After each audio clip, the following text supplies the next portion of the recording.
Você já passou por uma situação onde existia uma pessoa que queria se envolver com você, só que você nunca deu muita atenção para essa pessoa?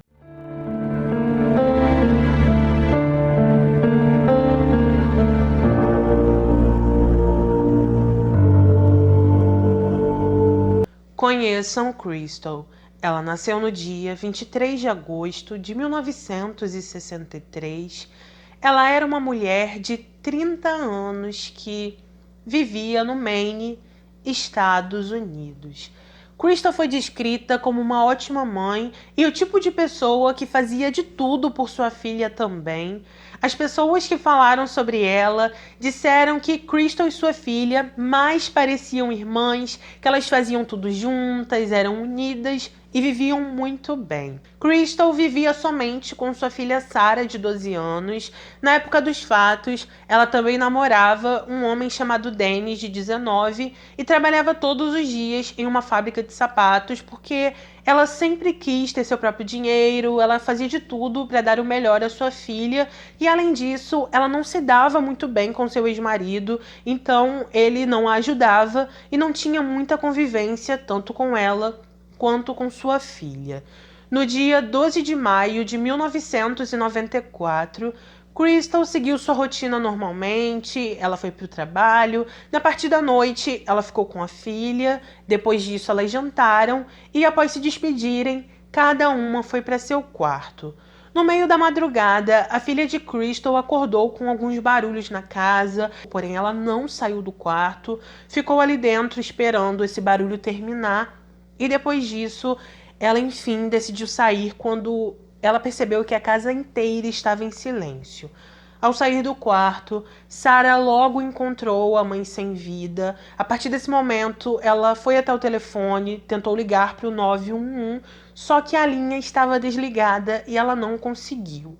Naquele momento, Sarah acreditava que sua mãe ainda poderia ficar bem, então ela correu até a casa de alguns vizinhos, bateu na porta, chamou. Esses vizinhos não atenderam e por isso ela continuou correndo até que ela encontrou um restaurante, pediu para usar o telefone e aí, enfim, ela conseguiu ligar para o 911, falou com os policiais e eles foram imediatamente até a casa dela para entender o que estava acontecendo. Assim que os policiais chegaram ao local, eles logo constataram que Crystal estava sem vida sim. Após isso, eles começaram a andar pela casa para ver se encontravam alguma evidência. Eles perceberam que a porta principal não tinha sinais de entrada forçada. Perceberam também que Crystal estava utilizando um roupão, então eles imaginaram que ela conhecia a pessoa, por isso ela deixou entrar. Fora que eles também perceberam que haviam pegadas na casa e então eles começaram a coletar todas as evidências possíveis para que futuramente eles pudessem encontrar a pessoa responsável. Outra coisa que eles conseguiram constatar é que enquanto o responsável estava no local, essa pessoa com certeza se machucou porque existiam evidências de sangue que não pertenciam a Crystal e então por isso essas evidências também foram coletadas. Com isso, Crystal foi levada para uma análise. Assim que chegou ao local, logo se constatou que ela perdeu a vida devido a golpes com uma faca, que isso teria acontecido cerca de 50 vezes e que também havia sinais de abuso. A partir daí, os investigadores começaram a verificar algumas pessoas de interesse nesse caso. A primeira pessoa foi o ex-marido de Crystal. Ao investigar um pouco mais esse homem, se descobriu que ele morava bem próximo à casa dela, que apesar de morar tão próximo, ele não era um pai presente, ele e Crystal não se davam nada bem e eles viviam entrando em atritos. Quando ele foi interrogado, os profissionais perguntaram para ele o que ele tinha feito naquela noite. Esse homem então disse que passou a noite em sua casa com sua namorada e então os policiais foram até a namorada e ela confirmou tudo o que ele disse. Apesar dessa namorada confirmar, os policiais ainda continuaram suspeitando do casal, principalmente porque eles descobriram que dias antes Crystal e a namorada de seu ex brigaram em um bar. Parece que tudo foi tão intenso que essa mulher chegou até mesmo a agredir Crystal e por isso Crystal decidiu ir até a delegacia e se queixou dela.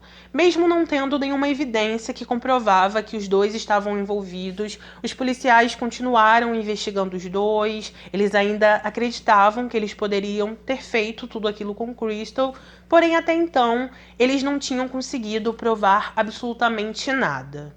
O segundo suspeito nesse caso foi um homem chamado Dennis, que até então era o atual namorado de Crystal. Quando os policiais conversaram com a filha dela, ela disse que naquela noite tinha escutado a voz do homem, que aquela voz não era estranha, que ela acreditava que conhecia aquela pessoa, só que ela não conseguia dizer quem era. A partir daí, os investigadores começaram a desconfiar muito de Dennis. Eles acreditavam que ele era o responsável por tudo. Então, ele foi levado para um interrogatório, onde disse que era inocente, que não tinha feito nada. Falou que na noite em que tudo aconteceu, ele passou a noite na casa dos pais, porém os pais de Dennis não conseguiram comprovar o álibi do filho. Com isso, os investigadores pediram que ele passasse por um teste do polígrafo. Ele fez, não passou, fez outro, não passou, e então as suspeitas contra ele aumentaram ainda mais. Fora que os investigadores ainda disseram que o tamanho do sapato de Dennis era exatamente igual ao tamanho das pegadas que eles encontraram na casa, e então como ele percebeu que estava ficando cada vez mais encrencado, Dennis decidiu entregar algumas amostras de DNA para serem analisadas. Essas amostras foram levadas, foram analisadas junto com as amostras que foram coletadas de Crystal, e quando saiu o resultado, se comprovou que Dennis realmente estava falando a verdade e que ele não era o responsável pelo que aconteceu com a namorada. Mesmo com esse resultado, os investigadores não queriam aceitar que Dennis não estava envolvido, porque eles estavam certos de que ele era o culpado, mas como não conseguiam provar, eles enviaram essa amostra dele novamente, ela foi testada de novo, e mais uma vez o resultado foi negativo. O ex-marido de Crystal e sua namorada também forneceram amostras que foram analisadas. Elas também, assim como as amostras de Dennis, deram negativo. E após isso, outros suspeitos foram surgindo no decorrer dos anos, porém todos foram excluídos pelo teste de DNA. A partir daí, 12 anos se passaram sem respostas no caso de Crystal. Assim como fizeram anos antes, os policiais jogaram o DNA encontrado nela em um banco de dados nacional e depois de anos, ele finalmente foi compatível com alguém. Essa pessoa era um homem chamado Michael. Ele apareceu no sistema porque tinha sido preso recentemente por porte de arma, e então os investigadores decidiram ir até ele e o interrogaram. Ao interrogar Michael, se descobriu que na época dos fatos ele tinha 19 anos, que ele morava a apenas 1 quilômetro de distância da casa de Crystal e, segundo ele, estava tendo um caso com ela na época e por isso estava em sua casa aquela noite. Michael ainda continuou relatando que naquela noite, enquanto estava com Crystal, eles escutaram um intruso entrando na casa dela, se levantaram da cama, foram verificar que quando ele chegou próximo à cozinha, ele encontrou esse homem foi para cima dele, então ele acabou ficando desacordado, e que quando ele acordou, ele viu toda a cena sobre o que estava acontecendo com Crystal. Depois disso, ele decidiu se levantar e sair da casa, porque ele tinha receio do que poderia acontecer com ele, tinha receio também de ser incriminado e por isso foi embora e nunca contou nada. O que acontece é que os investigadores encontraram algumas inconsistências nessa história de Michael.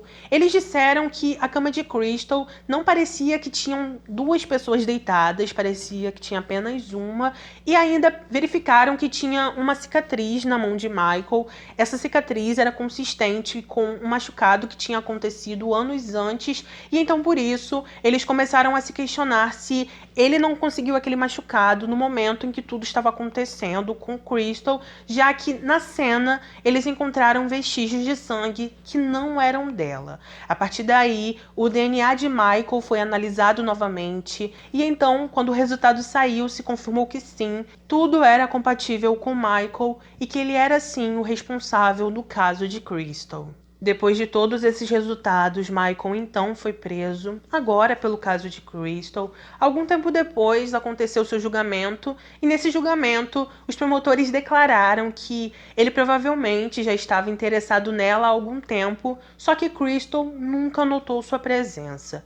Eles ainda falaram que provavelmente naquela noite ele deve ter bebido, usado drogas, e que por causa disso ele ficou com coragem de ir até a casa dela e então fez tudo o que fez. Como ninguém acreditou na versão de Michael, que ficou o tempo todo no tribunal dizendo que era inocente, e com todas as provas disponíveis, ele ao fim do julgamento foi sim considerado culpado e recebeu perpétua sem direito a condicional. Alguns anos depois, Sarah, a filha de Crystal, escreveu um livro intitulado After the Eclipse. Nesse livro, ela compartilhou que a polícia estava muito confiante de que Dennis era o responsável por tudo, a acusou de tentar proteger o namorado de sua mãe.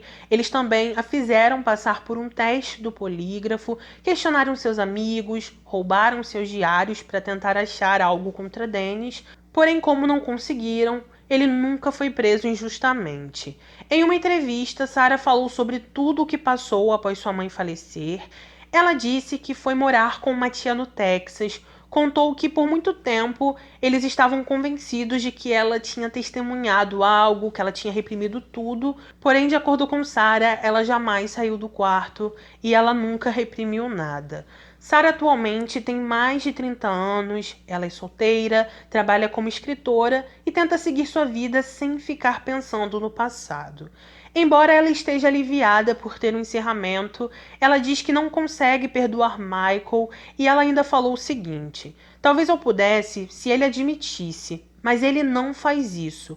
Então como eu posso? Eu não posso ir vê-lo e ter um diálogo se ele mesmo não admite. Ela ainda disse que está muito feliz por sua mãe finalmente poder descansar em paz. Ela tem a certeza que ela se tornou uma mulher do qual sua mãe se orgulharia e continuou dizendo: estou morando no Brooklyn, em Nova York. Sou educada e sou feliz. Tenho certeza de que minha mãe pensaria que me saí muito bem e ficaria muito orgulhosa da mulher que me tornei. Então é isso, gente. Esse foi o nosso caso de hoje. Deixa aqui nos comentários o que você achou sobre esse caso, se você já conhecia ele ou não, e coloca a sua opinião, que é muito importante para mim. Se você puder, compartilhe esse vídeo nas suas redes para que outras pessoas conheçam o meu trabalho.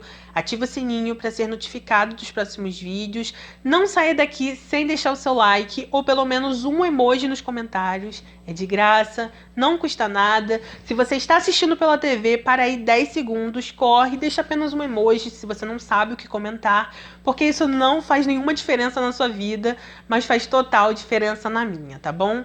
Eu agradeço muito a quem chegou ao final desse vídeo e eu espero vocês aqui para um próximo, que sai geralmente segunda, quarta e sexta, às 7 da noite. Me segue lá no Instagram, @marissa.neves, porque sempre que eu coloco vídeo aqui, eu posto lá e você nunca vai se perder nos dias, sempre vai saber quando tem vídeo novo aqui, tá bom?